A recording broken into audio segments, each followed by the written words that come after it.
Hello, this is 84 SL 380 that I just purchased. The tape deck doesn't seem to work. It actually lights up right here on the on button, but it doesn't seem to work at all. I've hit all the buttons, tried to watch videos to reset it, but it doesn't seem like I can find anything. Check the fuses. It's not a fuse issue because I guess the radio is connected to the cigarette lighter, and the cigarette lighter works just fine. And this is getting power because there's a little light that comes on here. So I guess it's getting power, it's just not working. So I'm going to try to replace it. Okay, so I'm a little further. I've disconnected everything off the dash. I watched another video. Pretty much you start off in the glove box. There's a sleeve. There's this box in there. You remove two top brackets, two bottom ones. You pull it out. So there's that. After that, there's a screw in the back here. One screw. Remove that from the radio.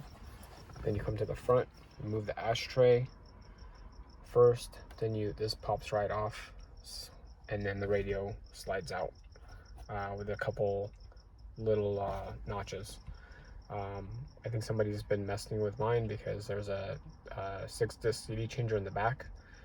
So there's all kinds of wiring that's been redone. But there's another video you can watch to take the dash apart. Okay, so instead of filming it in the car, I decided to pull it out. And this is the Becker that I just pulled out of my 360. Sorry, my 380 SL.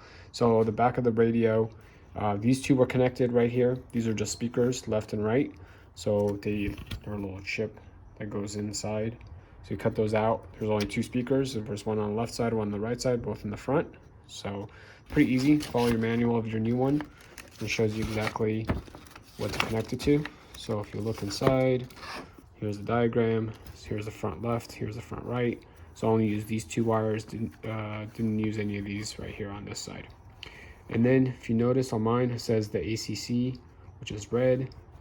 So that only supplies power when the car is actually on. Then there's ground. There's the antenna, blue, which I didn't even end up using. And then there's the power B, which is yellow, which is the constant power. So to hook that up to your unit, because this is where it gets the power right here, and it's actually numbered for you. So there's 1 through 4. And let's see, you go to number 1 right here, which is the brown wire. I believe that was the ground. And it's kind of weird because this ground right here plugs into the radio on this side, but it also plugs into this circle for grounding as well. So it goes to 2 grounding areas. And then there's the constant power, which I believe is number 4, constant power. Then the 2 is the ACC. And then there's one left over, which is this gray wire right here out of number 3. I actually don't know what that goes to. But the radio is working just fine. So if you could tell me what that is there's the gray that was left over. There's also another wire that was left over, and I believe it plugs into this port right here. And I couldn't tell what that was for either. So I left that unplugged as well. But everything's working in the car just fine for now. So 2 things got left unplugged. Again, this one here, and then this gray number 3. But everything else seems to be working okay. And then, of course, the antenna input is exactly the same. So that one's fine. All right, thanks. Bye. Well, got it all done. So just want to see. I'm going to turn it on. And these speakers sound terrible, so they will be changed out as well, sounds like.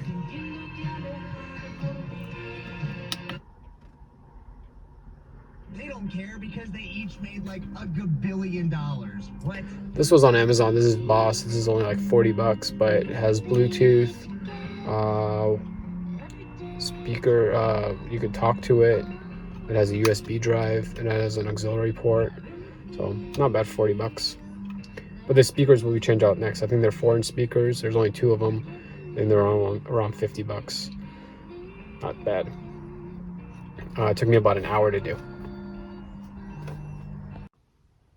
All right, so today I'm going to attempt to change the 4-inch speakers that are part of this Mercedes 380SL. This is an 84 380SL. I already installed the new stereo. It sounds pretty terrible. The left side works okay. The right side barely works, so I'm guessing they're factory. So I'm going to start by pulling out these two little screws down here. They're kind of hard to see. There you go. Let me pull that cover off and I'll be back.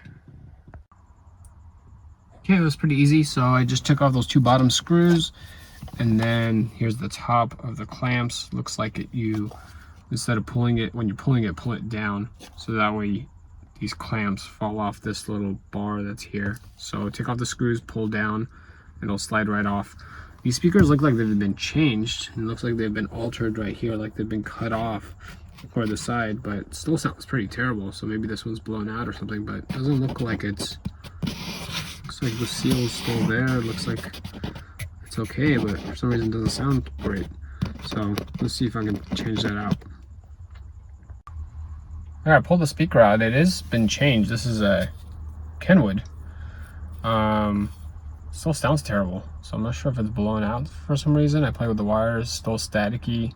Left side's okay, this side's pretty shot. So I hope the other ones just fit right in instead of having to cut it like this person did. So let's give that other one a try. It's a Pioneer, so let me pull it out. Okay, here it is. Went in pretty easy, no cutting needed. It's a 4-inch Pioneer speaker. Here's the box. Got it on Amazon. It was like 20 bucks. It's working. I guess the other Kenwood speaker just was bad. I just connected the wires just like normal, put in the 4 screws. I'm gonna attempt to put the cover back on, and I guess there's some tricks with credit cards or whatever, but just put the cover back on, put the 2 screws in, and you're good to go.